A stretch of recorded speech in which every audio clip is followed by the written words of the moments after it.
ኤቲኤማቸውን ብቻ እየተጠቀማችሁ ነው ወይስ ሸራቸውን እየገዛችሁ ነው?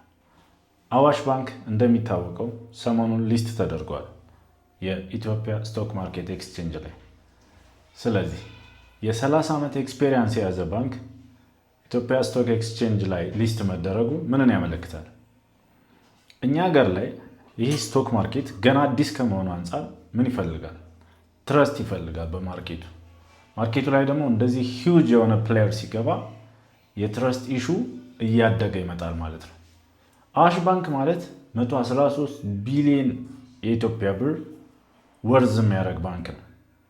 ጀስት ኖት ኖርማል ባንክ ብቻ አይደለም። እዚህ በኋላ በጣም ትልቅ የማርኬት ፕሌየር ነው። አሁን የኢትዮጵያን ስቶክ ማርኬት ኤክስቼንጅ እየመራ ያለ በካፒታልም በሼር ፕራይስም እየመራ ያለ ባንክ ነው። ስለዚህ የዚህ ባንክ ኤቲኤም ካርድ ብቻ ነው ይዘው የሚዞሩት ወይስ ሸር በመግዛት አባል ይሆናሉ? 30 ዓመት ኤክስፔሪንስ ከየት ተነስተው የት ደረሱ ቢሉኝ፣ ለምሳሌ የዛሬ 30 ዓመት ይሄ ባንክ ሲመሰረት በ24 ሚሊዮን ብር የኢትዮጵያ ብር ነበር የተመሰረተ።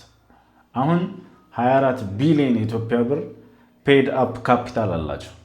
ይህ የሆነው በ30 ዓመት ነው።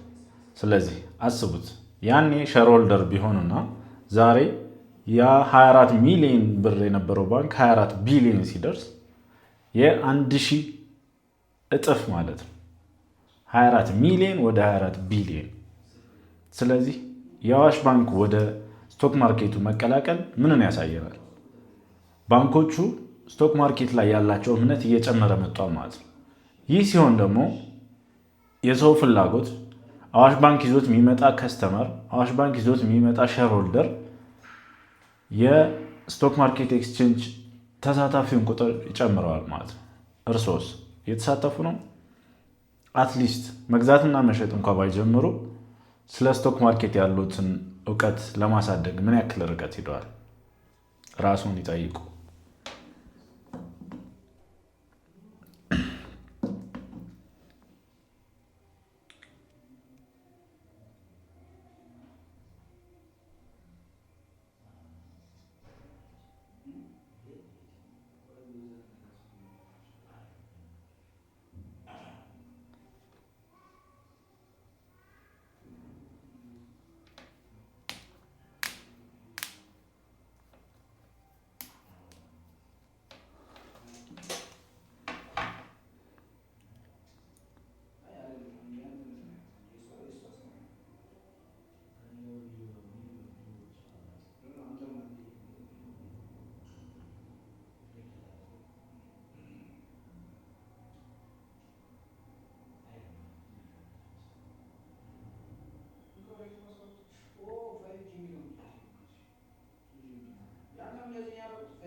ንዋይ አፕ አዲሱ ጌም ቼንጀር አፕሊኬሽን ነው።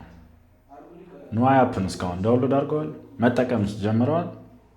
በቅርቡ ከ19,000 በላይ ሬጅስትሬሽን እንዳስተናገደ ንዋይ አፕ ላይ ማወቅ ተችሏል። ምን ማለት ነው? ሰው በጣም ኢንተረስትድ እየሆነ ነው ማለት ነው ወደ ማርኬቱ። 19,400 ሬጅስትሬሽንስ አስተናግዷል ንዋይ አፕ። እስካሁን ግን ስልካችሁ ላይ በጣም ብዙ የማይጠቅሙ አፕሊኬሽኖች አሉ። ንዋይ አፕ ግን የለም፣ እርግጠኛ ነኝ። ዳውንሎድ አድርጉ፣ ሬጅስተር አድርጉ፣ ሎጊን አድርጉ። በ1,000 ብር፣ በ2,000 ብር፣ በ3,000 ብር የኢትዮጵያ ባንኮችን አባል መሆን ይችላሉ።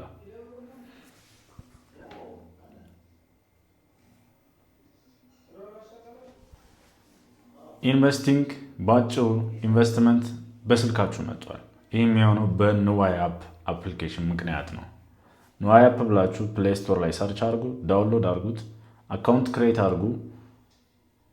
ከዛ ኢንቨስትመንት ባንከሮች ወይም ዲለሮቹ ጋር ሬጂስተር ታደርጋላችሁ። ከዛ በኋላ ባንክ አካውንታችሁንና የትሬደር አካውንታችሁን ሊንክ ታደርጋላችሁ። ቀጥታ ሸር መግዛትና መሸጥ ትችላላችሁ ማለት ነው።